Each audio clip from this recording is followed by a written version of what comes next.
अब मैं सबसे पहले ये आग्रह करता हूँ कि विनती और प्रार्थना और निवेदन और धन्यवाद सब मनुष्य के लिए किया जाए, सब विश्वासी के लिए और अविश्वासी के लिए भी, सब मनुष्य के लिए किया जाए प्रार्थना और विनती, क्योंकि देश का उद्धार है ना, इस भारत देश का उद्धार या महाराष्ट्र का उद्धार या मुंबई का उद्धार, नालंदा नगर का उद्धार या वाशीगांव का उद्धार या फिलिप्सवाड़ी का उद्धार, मारोली विलेज का उद्धार हमारे हाथ में परमेश्वर ने दे दिया। अभी आप हाथ बढ़ा के आगे लेगा तो मिलेगा, मतलब प्रार्थना किया तो वो देगा, नहीं तो नहीं देगा। आपके ऊपर और मेरे ऊपर निर्भर है। क्या कहता है कि अब मैं सबसे पहले ये आग्रह करता हूँ कि विनती और प्रार्थना और निवेदन और धन्यवाद सब मनुष्य के लिए किए जाए, राजाओं और सब ऊंचे पद वालों के निमित्त, इसलिए कि हम विश्राम और चैन के साथ सारी भक्ति और गंभीरता से जीवन बिताए। राजाओं के लिए, मंत्रियों के लिए, प्रधानमंत्रियों के लिए, नगर सेवक के लिए, है ना, हर एक मिनिस्टर के लिए हम लोग प्रार्थना करें, ताकि हम आज़ादी के साथ, पूरी भक्ति के साथ, गंभीरता के साथ जीवन बिताने के लिए उनके लिए प्रार्थना करना चाहिए। मतलब हमारे ऊपर अभी निर्भर है कि हम लोग कैसे उनके लिए प्रार्थना करना चाहिए, ताकि भक्ति के साथ, शांति समाधान के साथ अच्छा जीवन बिताने के लिए। फिर 3 वचन, यह हमारे उद्धारकर्ता परमेश्वर को अच्छा लगता और भाता भी है। हाँ, किसको अच्छा लगता है? हाँ, परमेश्वर को अच्छा लगता है कि हम विश्वासी अविश्वासी के लिए, हमारे भाई बहनों के लिए, मंडली के लिए, देश के लिए, नेताओं के लिए, है ना, इस देश में शांति समाधान के लिए, भक्ति के साथ आज़ादी, अच्छा जीवन जीने के लिए, है ना। ये किसकी इच्छा है कि हम प्रार्थना करें? हाँ, है ना, किसकी इच्छा है? हाँ, मेरी इच्छा नहीं, आपकी इच्छा नहीं है, उसकी इच्छा है ना। अगर उसकी इच्छा है तो उसको बोझ नहीं लगना चाहिए, है ना। कठिन है थोड़ा समय यहाँ पे बैठना, गर्मी में वो सब, है ना, लेकिन उसकी इच्छा है कि प्रार्थना करने के लिए हम लोग जमा हो गए, है ना, ये उसकी इच्छा है। 4 वचन, जो ये चाहता है कि सब मनुष्य का उद्धार हो और वह सत्य को भली भांति पहचान ले। जो ये चाहता है कि सब मनुष्यों का उद्धार हो, हाँ, सब मनुष्य का उद्धार हो, इसलिए किसको सौंप दिया है? आपको सौंप दिया है, मुझे सौंप दिया है कि सब लोग का उद्धार आपको दे दिया है। अब आपको जिसका उद्धार करने गए वो करो आप। अगर आप जाके किसको बताएगा, किसको सुसमाचार सुनाएगा, है ना, मन बदलना, परिवर्तन करना वो मेरा काम है, परमेश्वर का काम है। इसलिए बाबा के आप जाके बताओ ताकि सबका उद्धार हो सके।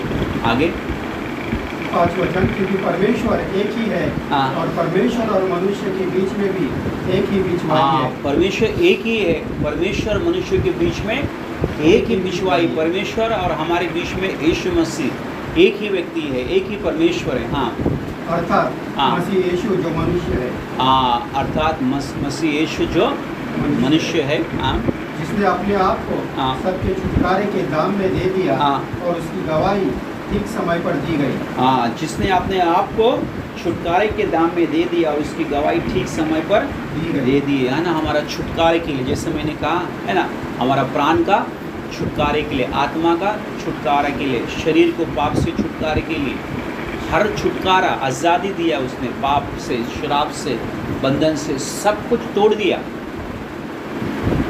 है ना। नेता लोग ने लड़ा आज हमारे देश के लिए, है ना, किससे छुड़ाया हमने? मनुष्य से वो लोग ने आज़ाद किया, है ना। दूसरा देश वाले आके हमको गुलामी में रखा, कब्जा किया, छुड़ा दिया वो लोग, है ना। लेकिन हम लोग अगर ऐसे ही पाप में था, पाप में रहेंगे, श्राप में रहेंगे, अंधकार में रहेगा, तो मर के नरक में ही जाएंगे, है ना। देश आज़ाद हुआ, हम लोग आज़ाद नहीं हुआ, हमारा प्राण आज़ाद नहीं हुआ। हमारा प्राण का, आत्मा का छुटकारा प्रभु यीशु मसीह के द्वारा, एक ही परमेश्वर, जो परमेश्वर और हमारे बीच में मध्यस्थता करता है, वो प्रभु यीशु मसीह, उसके द्वारा हमारा आत्मा का और हमारा शरीर का, हमारे प्राण का अनंत काल के लिए छुटकारा हो गया। सब अंधकार की शक्ति, सब बंधन से उसने हमको आज़ाद किया, उसने छुड़ाया। आगे 7 वचन, मैं सच कहता हूँ, झूठ नहीं बोलता कि मैं इसी उद्देश्य से प्रचारक और प्रेरित और अन्य जातियों के लिए विश्वास और सत्य का उपदेशक ठहराया गया। हाँ, पौलुस कहता मैं सच कहता हूँ कि झूठ नहीं बोलता कि मैं इसी उद्देश्य से प्रचारक और प्रेरित और अन्य जातियों के लिए विश्वास और सत्य का उपदेशक ठहराया गया हूँ, है ना। तो आइए हम लोग प्रार्थना करेंगे हमारे देश के लिए और हमारे देश के अधिकार लोगों के लिए, है ना। सबसे पहले विशेष करके हम लोग प्रार्थना करेंगे कि इस संसार में, है ना, हमारे भारत देश में या भारत में मूर्ति पूजा दिन से दिन बढ़ती जा रही है, अंधकार की काम में बढ़ती जा रही है, अंधकार की शक्तियाँ बढ़ती जा रही, अंधकार का ज़्यादा काम हो रहा है ना। और परमेश्वर के काम में बाधाएं डाल रहे, परमेश्वर के लोगों के बीच में बाधाएं डालते, और नशेबाजी, है ना, वो ड्रग्स हो, है ना। और अचंभित आपको लगता रहेगा, मुझे नहीं लगता है ऐसा ज़्यादा, कि स्त्री लोग, लड़की लोग, जवान लड़की लोग, लड़का लोग, स्त्री लोग, औरत लोग ज़्यादा है अभी से, है ना। वो कभी ऐसा सोचना, कोई भी आदमी लोग करते करके हम सुना था, लेकिन आज औरत लोग ज़्यादा इस काम में, है ना। आदमी लोग भी, औरत लोग भी, मतलब औरत लोग नहीं होना चाहिए इस काम में, दूर है इस काम से, लेकिन अभी वो लोग भी साथ में साथ कंधे मिलाकर काम कर रहे हैं। किधर भी देखो, सिगरेट पीना, ड्रग्स लेना, गांजा लेना, तंबाकू, बीड़ी, पान, सिगरेट, सब प्रकार का नशा, लड़का लोग, लड़की लोग, जवान लड़का लोग, लड़की लोग, बच्चे लोग, बूढ़े लोग, अमीर, गरीब, है ना, इन सब नशे में, ड्रग्स में, सब नशे में फंस गया है। हमारा देश को आज़ादी चाहिए, और छुटकारा आज़ादी कौन दे सकता है? यीशु मसीह दे सकता है ना। तो हम जैसा उद्धार पाया है, इससे और भी लोग नशे से छूट गया तो लोग उद्धार आ सकते, क्योंकि अभी अंधकार ने उनको जकड़ लिया है। इसलिए हम सबसे पहले हमारे देश के लिए, हमारे भारत देश के लिए, हर एक कोने के लिए, और हम जिधर रहते हैं ना, चाहे वो हमारा मंडली भी होगा, आसपास का एरिया होगा, हमारा परिवार भी हो सकता, कोई भी, सभी देशवासी के लिए, हमारा देश के लिए, हमारा मंडली के लिए, हमारे रिश्तेदार, सगे संबंधी, विश्वासी भाई, कोई भी अगर ऐसा मूर्ति पूजा में अभी भी फंस गया है या किसी